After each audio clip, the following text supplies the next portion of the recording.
actually show a PowerPoint because, I mean, I could put it on a laptop, but there's too many of us to huddle around. So I went ahead and used a lot of blue and yellow ink to make green. But I made a PowerPoint on a module or a pre-conference talk that I do regularly with my students. I just kind of made it a little bit more. But for the sake of the recording, the objectives are to comprehend the purpose of different ventilator modes and settings and apply the patient case study. Identified important nursing implications when taking care of a patient on the ventilator, and demonstrate understanding of ventilator settings, modes, and the nursing role of the ICU experience. So our patient is a 68-year-old female with a history of COPD and is admitted for pneumonia and respiratory distress. She is intubated in the emergency room, and the following are her vent settings. So she weighs 175 pounds. She's on, the mode is CMV, and I'm going to get to what all of this means in just a minute. Her tidal volume is 700, her FiO2 is 100%, her rate is 12, her PEEP is 5, and her pressure support is NA, doesn't apply to this mode. So let me talk to you about the different modes first. You have CMV, SIMV, CPAP, and then you're going to have your tidal volume, which is actually a calculated number. It's like 8 to 10 milliliters per kilo. Now it's going to change a little bit depending on who the physician is and that kind of thing, but 10 milliliters per kilo is what is actually taught for the CCRN, which is the certification exam for critical care, is what they base it on. But if you talk to anesthesia and physicians, they might say that's a little too high, too much ventilation. But for this case, I went kind of closer to 8, and I gave her, she's 175 pounds, which puts her at about 80 kilos. So I dropped it down just a little bit to like 650, 700 milliliters for her tidal volume.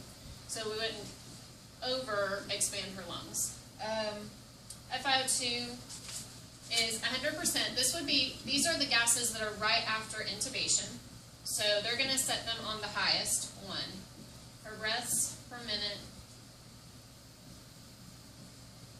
Her PEEP is +5. And her pressure support we'll get to in just a minute.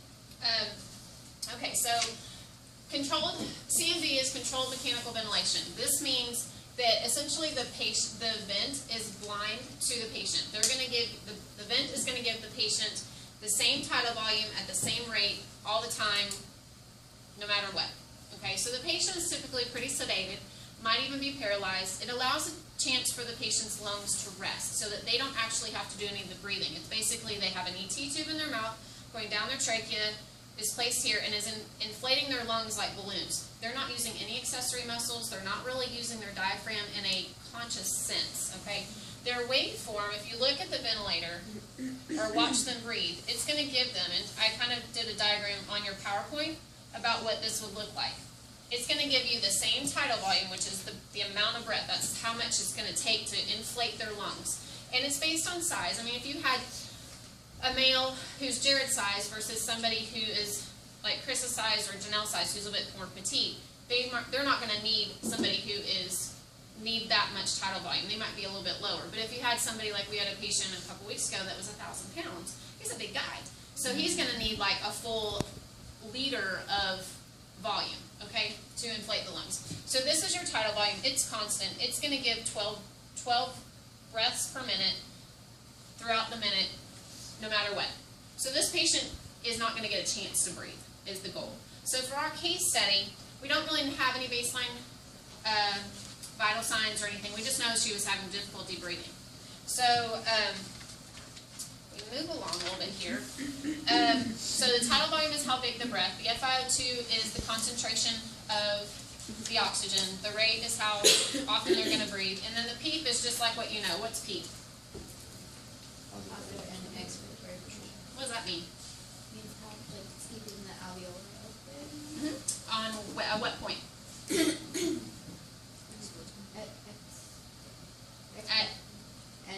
And expiratory pressure. That's important because why?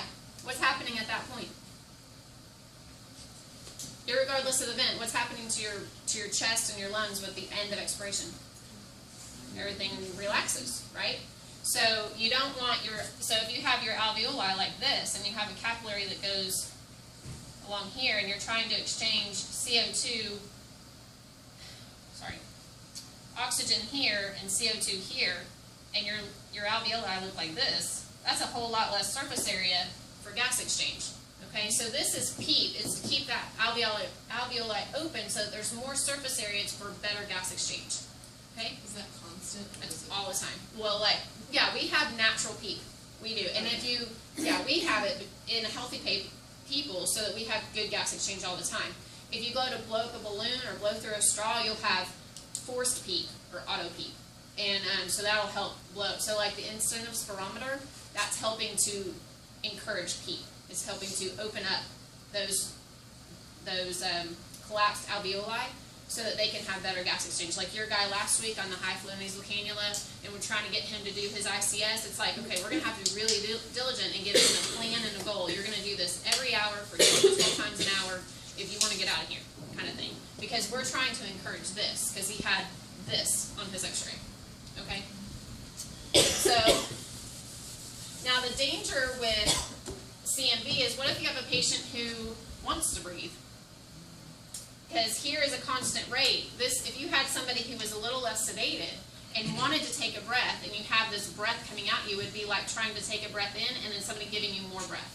And there's a risk of what's called stacked breathing with this mode here. So if you get to a patient who's a little bit healthier, like we move along, I don't want to get too far ahead in my little case study here, but let's look at, I kind of stopped here for a minute. For blood gas now, post-extubation is 7.25. Her PaCO2 is 82. Her bicarb is 24. And her PO2 is 180. So tell me about that gas first. Now remember, she's 68 and she has a history of COPD. So what does that tell you in itself? Respiratory acidosis, good. Okay, what else looks bad about this?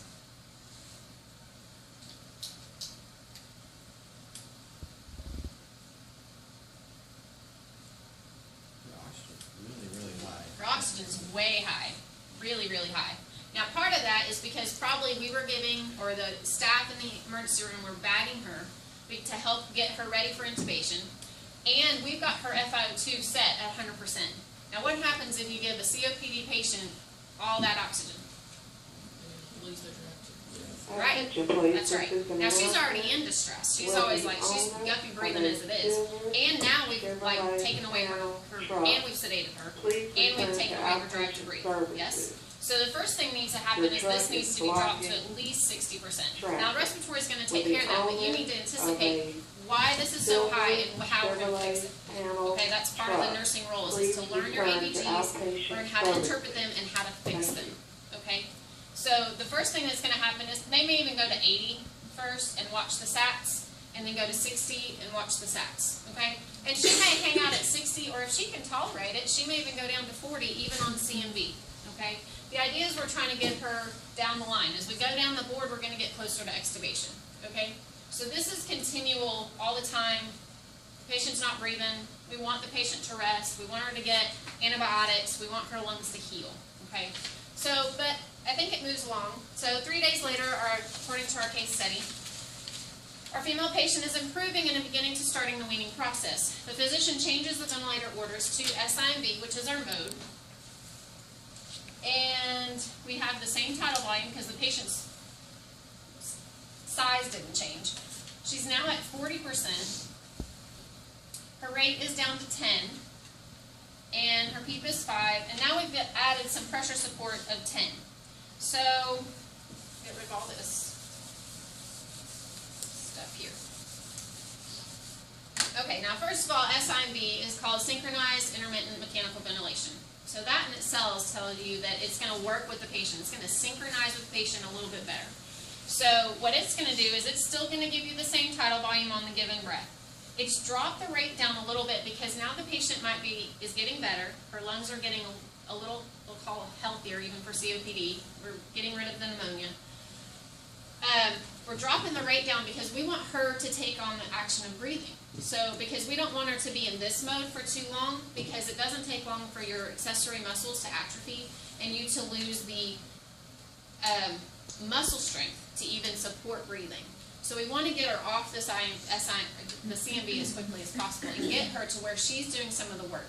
So we help her a little bit by giving her 10 breaths, but we want her to do what's left. So normal breathing is like 20 times a minute.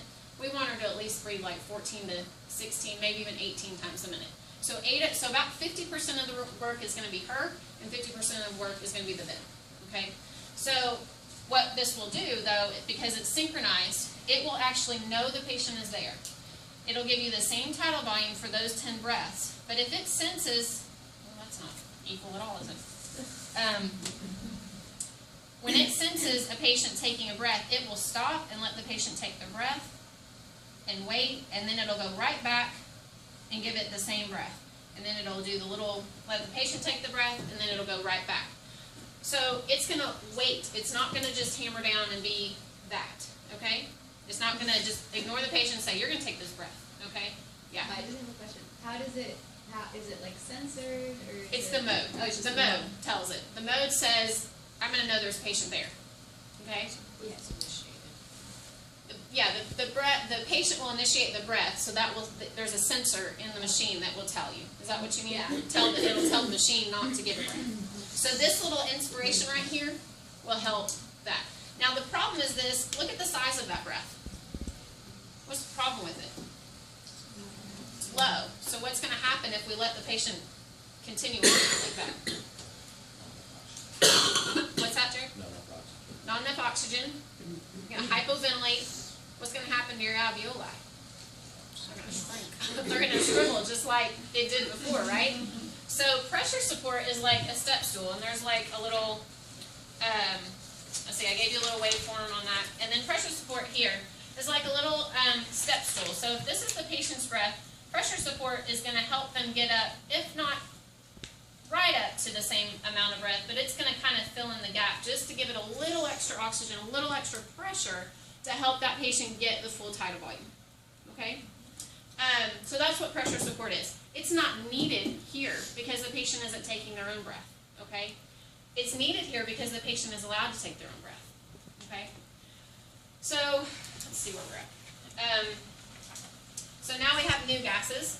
There are 7.34, 55, 24, and 98. What do you think about those?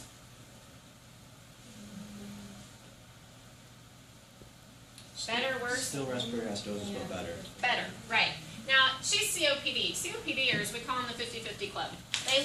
They typically live in the PaCO2 of 50. They don't typically get down, I mean, unless they're just not as far advanced in their disease process. They're to get them to 55 is good as gold, okay? This is essentially a good gas for this patient. So we're gonna say that she's doing well, according to this last change. We've put her on SIV.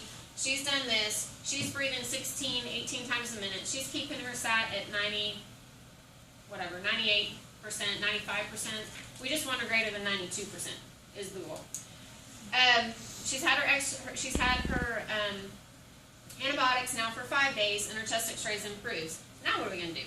So the physician rounds and makes more vent changes her to CPAP, and keeps her FiO2 at 40. And her PEEP at 5. It takes away her tidal volume, takes away her rate, and takes away pressure support. So how do you guys know CPAP otherwise?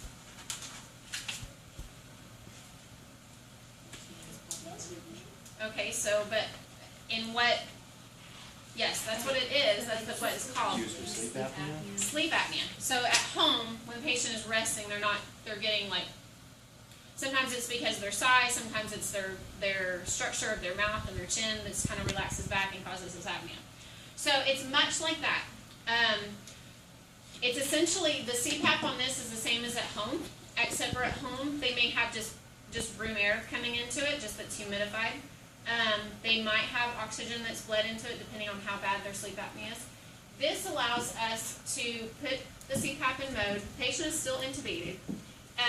We can turn off these numbers and see how they do. It's a test mode to see how well they're going to tolerate being off the vent. And if they don't tolerate it, we can just push a few buttons and put them right back on SIMV. But if we extubate them from this point and say, okay, go for it, see how you do it, and they fail, we're going to have to resedate them. We're going to have to possibly reparalyze them for a little while, put them back on the vent, and cause more trauma to their larynx and trachea. Okay? So this is like a test mode right here. We can do it for a long time. We can do it during the day and then give them SIMV at night to allow them to rest. It really just depends on the patient and how they do. Sometimes they're not on it very long and we just extubate them and go. Okay? So this patient is doing well. We want to see how well they do. We want to make sure that their breathing stays in a good, normal, they don't get anxious. They keep their respiratory rate about the same. They're interactive now because now their sedation is nearly off. They might be on some Precedex just to take the edge off, but their Diprovan is probably going to be off. Or at a very low rate. And make sure they keep their sats, their lungs sound good, their x-ray looks good, they're not too anxious, and then we're ready to extubate. Okay, then what are we going to do? Take the tube and you're done. So let's extubate. But what are we going to extubate to? Here's some options. We have 100% non-rebreather, 80% partial rebreather, 50% venti mask, 6 liters nasal cannula, 4 liters nasal cannula, 2 liters nasal cannula, or room air. Who chooses what? And why?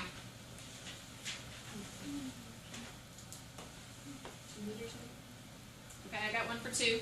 Anybody else? I'm taking votes. I don't remember. Is that 10?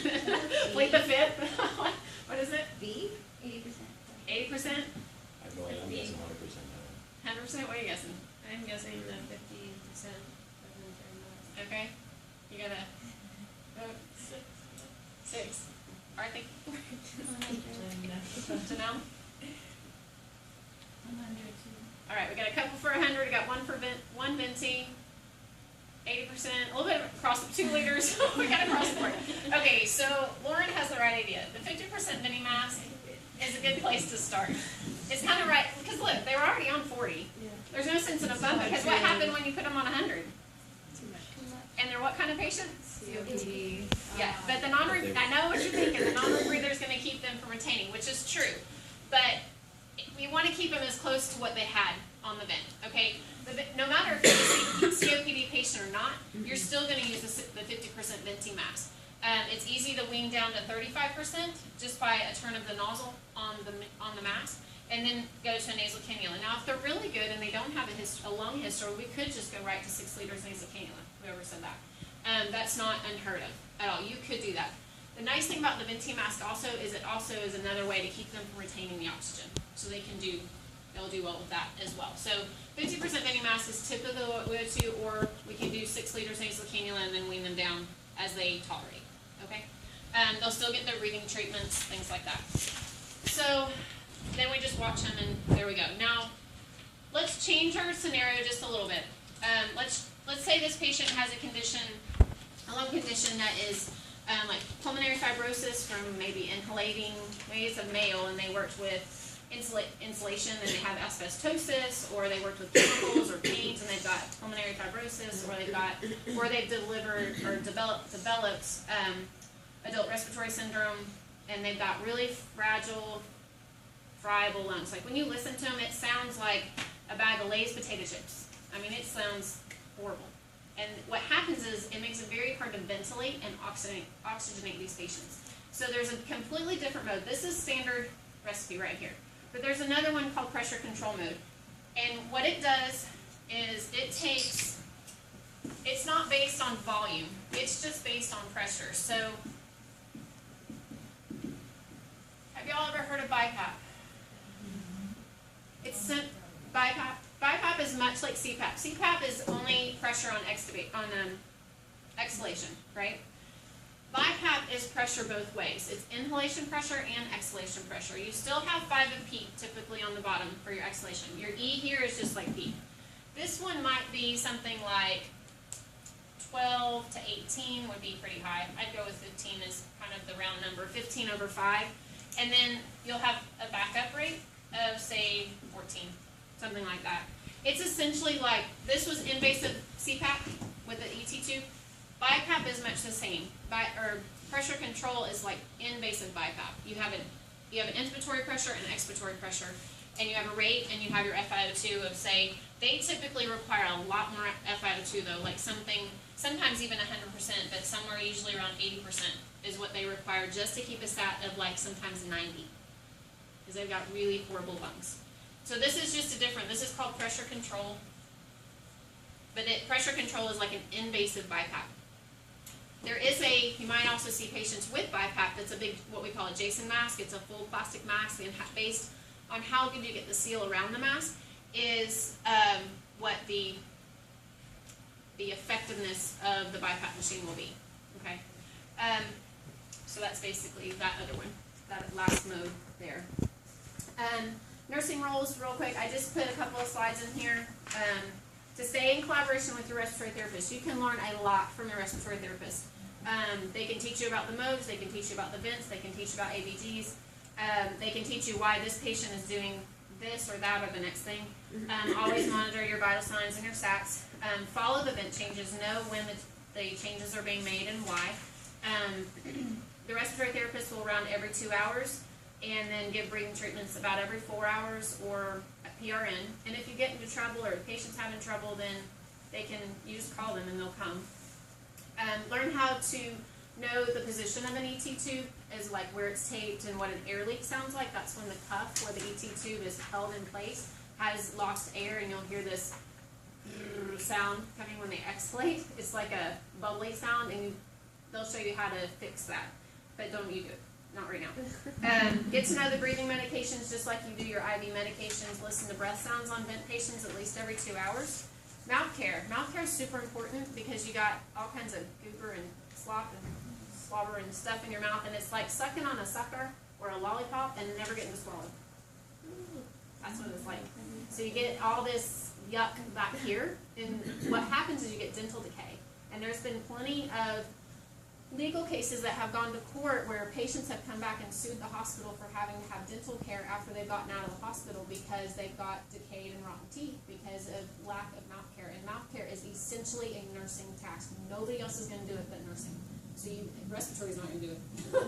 But you would think they might, and they might, but they don't. It's a nursing responsibility for sure. So please keep an eye on their mouth. And they've got little peroxide type solution to clean. Learn how to suction, because respiratory is not all around all the time. So know how to suction. Monitor your secretions as far as the color, consistency, amount. Notice changes in those, like if they become too feeding color, that's a problem. Or if they turn from thick yellow to white, that's a good thing. Turn patient every 2 hours, and then educate patient on coughing because it freaks them out. Because they're like, oh my gosh, what's happening? And it's irritating, and you just have to calm them and calm the patient and tell them it's normal and we can fix it and they're okay. But essentially just reassurance. And then I found this little thing that's kind of neat. It's called FAST-HUG. It's a little acronym about things that are associated with ventilator patients. Feeding, analgesics, always be aware of pain medication. Sedation, that would be your Precedex and your Diprovan. Thrombolytics, like your heparin and such. Head of bed, always at 30 degrees, unless it's medically contraindicated, like if you have a balloon pump or a sheath or something in your leg. Ulcer prophylaxis is your U, and glucose control for your insulin. I thought that was pretty neat. So, anyway, so that's my little in-service. I think we're good, and I'm way over time.